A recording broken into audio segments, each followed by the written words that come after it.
if Ken Griffey Jr. can do it, why can't you? It's so simple. It's so easy. Story of my Little League career. Oh, yeah. This is how Ken Griffey Jr. bets. Yeah, no problem. So I should do the same thing. I should do the same thing. Up. Show them what you can do. Show them how you're working with it. Sweetest swing.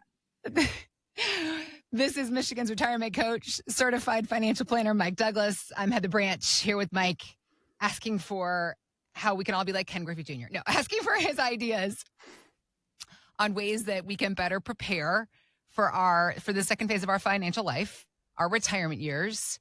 After working and saving for many decades, now the plan, the hope is that you're going to have many decades in retirement to finally enjoy all the fruits of your labor. So at Michigan's retirementcoach.com, LifePlan Financial Design, Mike's company, they are here to help you figure that out. So again, the website, Michigan's retirementcoach.com, or you can click on the links we've got posted in the show notes. Ken Griffey Jr. is a great example for how many of us should be on. I'm so excited for this content. What makes you told me love Ken Griffey Jr. Is he like your favorite baseball player of all time? Him and David Justice are my two favorite baseball players of all time. Okay. Why Ken Griffey? So he was like an icon for a generation. He was the kid. Him and his dad played baseball together. They were on the same team at one point. Beautiful. Yep. But the way he played was so athletic and so smooth. The best swing. He has the absolute best swing in baseball history. I love it. He had this great energy, the backwards hat, the earring in during the home run derby, great energy. I had his shoes in 7th grade. He had these high top shoes with the 24 on the side and the baseball with the flame coming from behind on the bottom. I had them. I love them. They just re-released them recently, and I'm getting a pair. Yeah, I'm getting a pair, 100%. Nice. And they are ridiculous for a 41-year-old to wear, but don't care. Happening.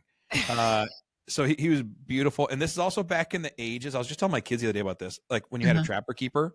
Yep. And inside your trapper keeper, you'd have these folders. Yep. And the big thing back then was they had all these athletes on folders. Like you could get a folder with David Justice on it or Ken Griffey Jr. on it. So Ken Griffey Jr., just an icon. Insane athlete, made insane catches. Unfortunately, started causing some injuries when he jumps into walls. But just so much fun to watch. Yeah. So smooth. I almost caught a foul ball from him at a Tigers game at Old Tiger Stadium during batting practice. Like that's how focused I was. He's hitting BP. I'm out there. Ball rolls right under my fingers. It's rolling down the side. Rolls right under my fingers because I didn't have my stupid glove on. And someone down the way got it. And I was like, I don't care if it was batting practice or not. It's from my Kenny G, right? Ken Griffey Jr.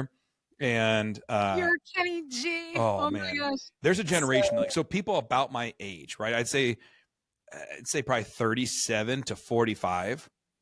If you didn't love Ken Griffey Jr. as a baseball player and you're a baseball fan, there is something wrong with you. He's not a Tiger. Like I was a Tigers and a Braves person. He wasn't either. But I love the way he played baseball. He is so much fun. So you're saying you're a fan, is what I'm hearing. A fan boy. Like I am just hardcore. Crazy fan. Yeah. Like scream like a girl. Oh, it's Ken Griffey Jr. Yeah, like when I see famous people come across them, I'm always like pretty chill. I'm like, listen, let them do their thing. Maybe try to snap a picture from distance, but whatever. He is the one I'm walking up to saying, I am such a big fan. I had your shoes. You know, that's me if he walks down the street.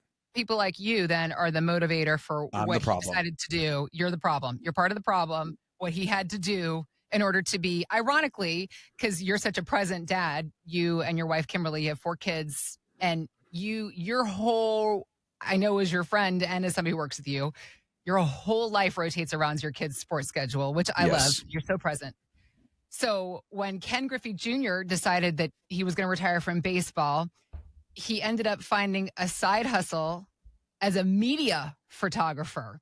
And he has shot things as big as the MLB home run derbies, NFL games, Major League Soccer.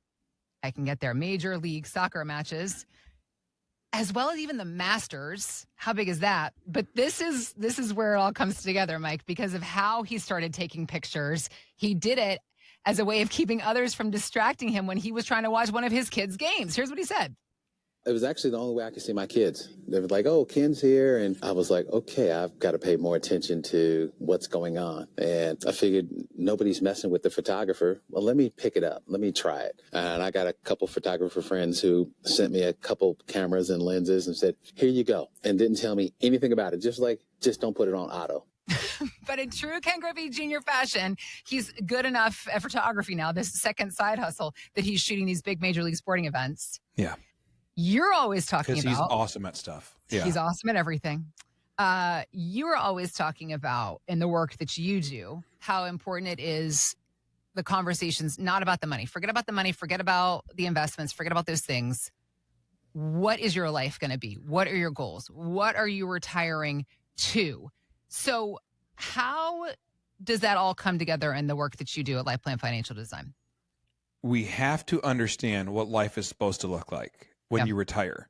And depending on the age you retire will determine what your life is supposed to look like. We have people who retire in their 50s, and it's because they hit 30 years at Ford or 30 years at GM. They hit kind of a magic pension number. They retire, and now they have to repurpose, a lot of times to another part-time job or crazy busy hobbies or crazy travel. If you retire in your 60s, you have to really retire to your bucket list. Like, let's start knocking things out because we're healthy and we're able and we're doing things. When you're 70s, you retire.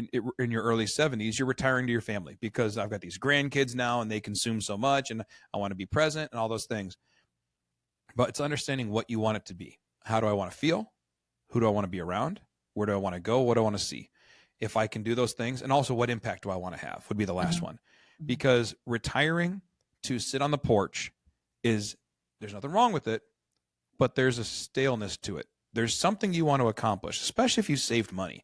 I've got this money, I have this asset. How do I make it productive? And how do I make the world better with it? I'm not saying give all your money away. If you want to, do it. I'm not saying that the world deserves your money. I'm saying that you deserve to feel like you accomplished more than whatever your job was. We passionately do our job. If you're a plumber, you passionately plumb, you fulfill, you help people. Trust me, I love our plumber because he helps us in situations I can't help us. I love our electrician, my HVAC guy. Like, these are, in my world, if I could say I'm going to be left alone in a post-apocalyptic scenario, I want my plumber, my HVAC guy, my electrician, my people, and my farmers. Like, that's who I need close. And probably a hunter. But it's like, out of that, like, what do you do in life? How do you create fulfillment? How do you make the world better? So if you take your work as seriously and you make the world better through your work, why? Because you make quality cars, you make quality food, you do quality financial services, you're a quality attorney, whatever your job is, you make quality media, and you make the world better through it. Then when you retire, how do you continue to make the world better? I think that's a powerful tool. Now, sometimes I make the world better by investing in my kids and grandkids to help them grow up to be great people. Maybe by helping your kids not be straddled with such heavy levels of debt through a home purchase, and you help invest in a home with them, or grandkids with college, so they don't come out buried in insane college debt. Whatever it is, how do you make the world better? So for Kimberly and I, we've decided that our most important asset of everything we have, between our business, our properties, our home, everything else, it's our kids. We invest everything in the world into our kids. So I don't miss my kids' events for work. I don't miss, I coach too many teams, right? Like I should be able to be a dad and just watch them play sport. But in my mind, if my kid's going to be at practice 2 hours a night, I'm going to be at practice 2 hours a night. Why? It's 2 more hours I get to spend with them. Yeah. And I am too competitive to sit and watch. So I coach and I love it. And I invest in them that way. Whatever it is, you're investing in something. Your retirement should be continuing to invest in the things that matter most, into your family, into travel, big bucket list things. I want to go to Europe. I want to go to whatever. Do those things. Yeah. And then take the people you love with you. Right. So it's one thing to go and, go to Hawaii, right? It's really fun to go to Hawaii, go see really cool things.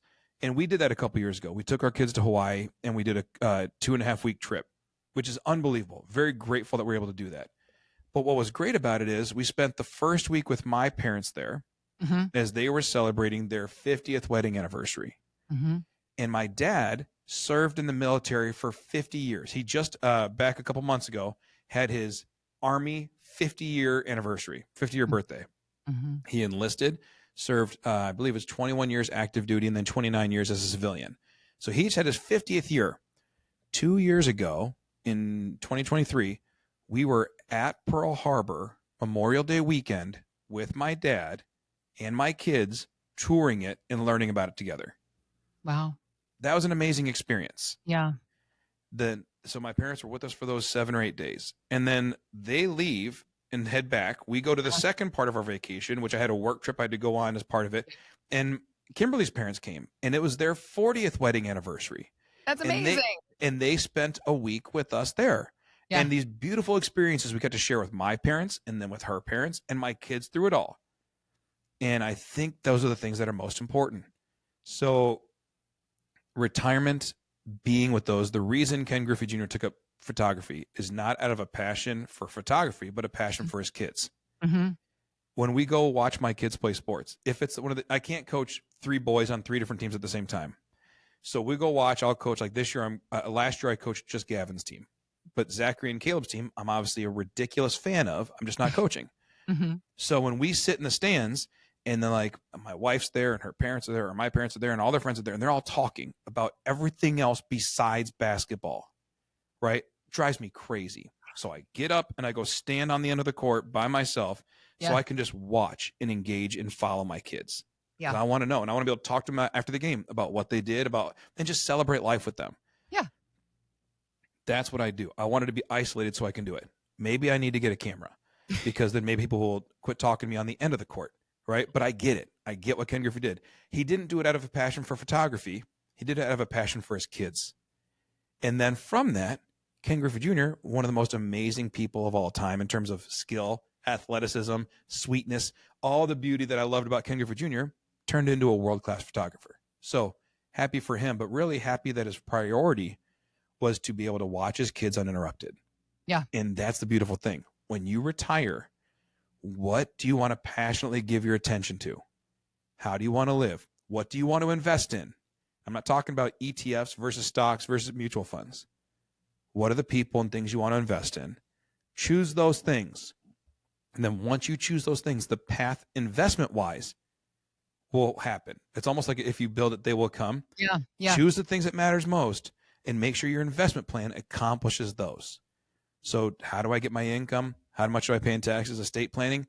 Those are all the tools in our tool belt that we use to build the retirement plan we want. So don't allow retirement to become about annuity versus no annuity, life insurance versus no life insurance, stocks versus ETFs. Don't do that. Yeah. Choose the people that matter most, choose the life that matters most, and make the investments match that.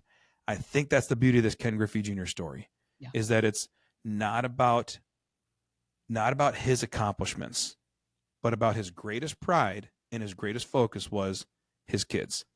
Living in that space is really, really cool.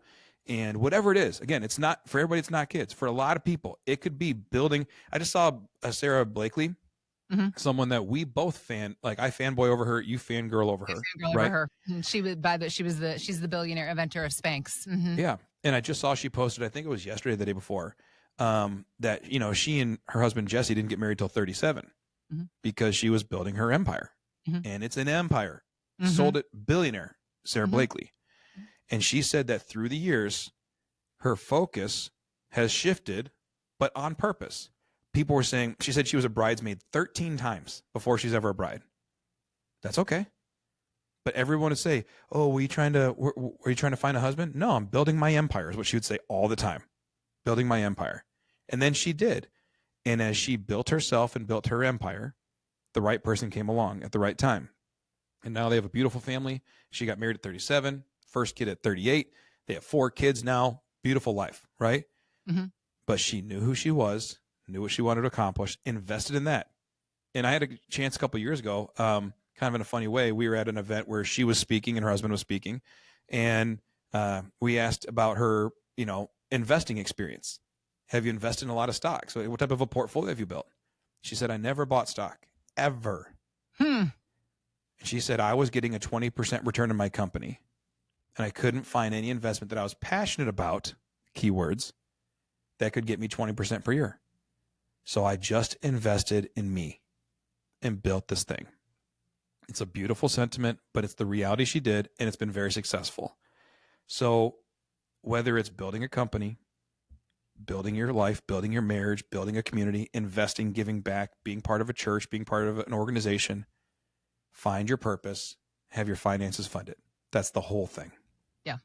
I think that all of the stuff that you were saying, as I was thinking to myself, there is such a strong reason that the name of your company is LifePlan Financial Design. Like, financial is the third word in the name of your business. And probably you just have that for searchability. Really, LifePlan Design is the work that you do. That's what you're here for. When it comes to your retirement plan, yes, the money is important. We need to make sure that the money is there to lift you up and to help you do the things that you want to do. But it's just a fraction of what you need to have figured out for the happiness of your life and the longevity of yourself and for your family in the years ahead. So as you have listened to all these things that Mike was talking about, if you realize you have just been so focused on saving and investing over the years, michigansretirementcoach.com is where to go to start the conversation with Mike and his team about creating a life plan for your future, not just a financial plan, one that is about the goals that you have personally, emotionally, for yourself, for your family. Again, it's michigansretirementcoach.com, or click on the links we got posted in the show notes. Let's get to work helping you realize the goals that you have for yourself and the life you want to live in retirement. Mike and his team, they are here to help.